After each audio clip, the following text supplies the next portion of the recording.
السلام عليكم، نتمنى انكم تكونوا بخير وعلى خير وتحيتوا شويه. بغيت نخبركم انه سالت تصحيح ديال الامتحانات ديال البكالوريا، ويوم الاثنين ان شاء الله غادي يكونوا المداولات، وغالبا الثلاث ان شاء الله مع 12 ديال الليل غيبداو يتلاحوا النتائج ديال البكالوريا. الله يفرح الجميع. اللي عنده الكود ديال المسار او اوتلوك راه غادي يشوف النتائج ديالو اون ديتاي. كنتمنى ان كل شيء ينجح، وكل شيء ان شاء الله يفرح الاهل ديالو والحباب ديالو.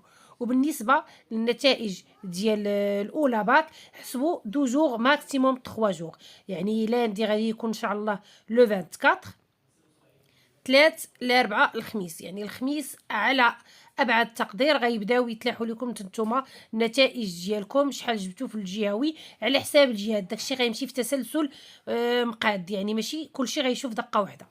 مثلا يبداو بالجهه ديال الرباط، الناس تاع الرباط يشوفوا شحال جابوا في الجهوي، ابخي يعني الجهه تاع كازا، وغادا بهذا الشكل هذا. يعني ضروري كيكون واحد الفرق ديال الساعات في اللونسمون ديال النتائج ديال كل جهه. وكنتمنى للجميع ان شاء الله يجيب النقطه اللي كيبغي، وبالتوفيق.